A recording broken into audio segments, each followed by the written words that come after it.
Jesus, I worship you today. Dear Jesus, I worship you today.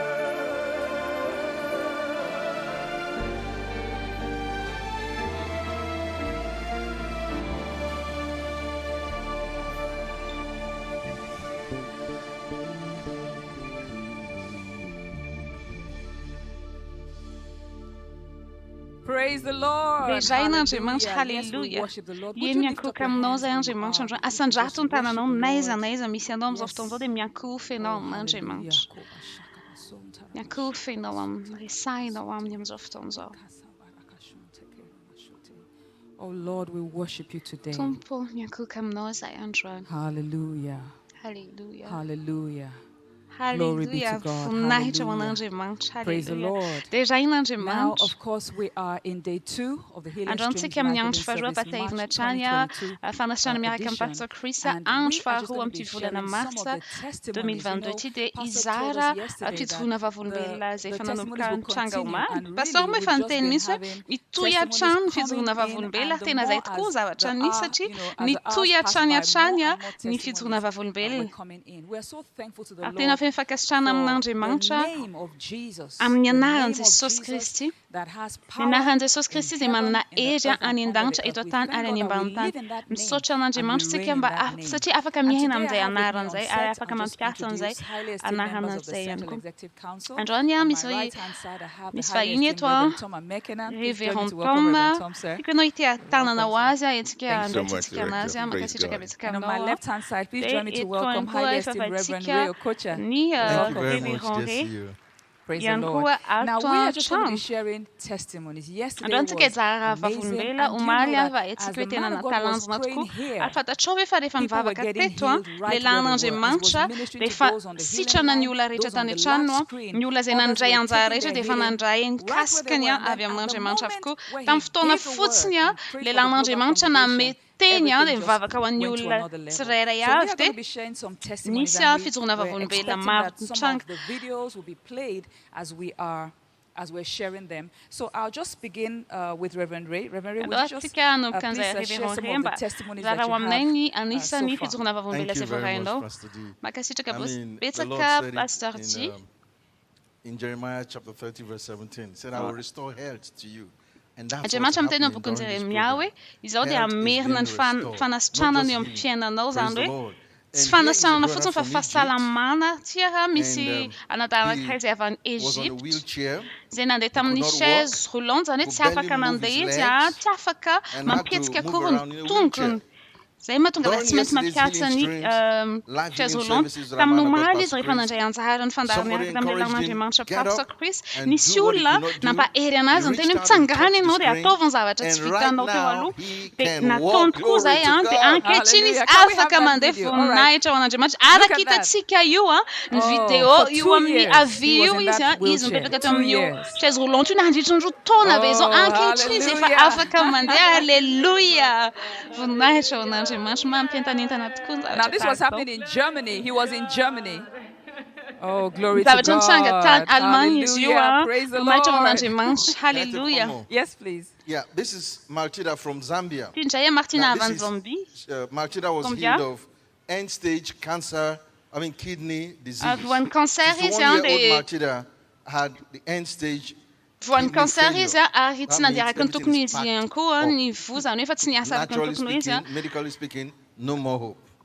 efa She tena could tsisy not stand, fanantenana she iny could tsy not afaka move, nitsangana she izy tsy could not afaka jump, nandeha had tsy to always afaka lie down. She was nisaoty tsy afaka bedridden. nanao ninino fa dia natorony tsy lany teo amin'ny And fandriana yesterday she teo was one of the healing fa centers in omaly izy Zambia for the anisan'izay healing streams, nandray anjara life healing tany service, nakina a man of centrana fanasitrana anankiray And tany Zambia here tany it is. Here it Zambia is. tany Even before dia the inoy ity man of fijoroana God vavolombely came ity on, mialoha man ny God came on. nipotrahan'ilay He said something to us lan'Andriamanitra yesterday Pastor that Chris once we started the healing stream that tsika started rehefa flowing, niteny and anybody could be healed. hatramin'ny Even alohan'ny before the man idiran'ny of God Pastor came on. Chris dia efa betsaka While the fanasitranana service niraisy ny olona started, dia izay ihany koa she ny just fijoroana jumped up. vavolombela izay Hallelujah. nataony And now can alohan'ny she ran idiran'ny for over Pastor 30 Chris dia minutes nitsangany eto zany hoe fanandray Wow. before nikasika the man of God sahady came izy on. alohany ny vavahan'ny Can we Pastor see- Chris akory Can we hitanao see amin'izany that? amin'ny Wonderful. There sage she is before wow lying io down, izy and teo then aloha after she's up on io her izy feet. efa afaka Glory, mitsangana ihany glory, koa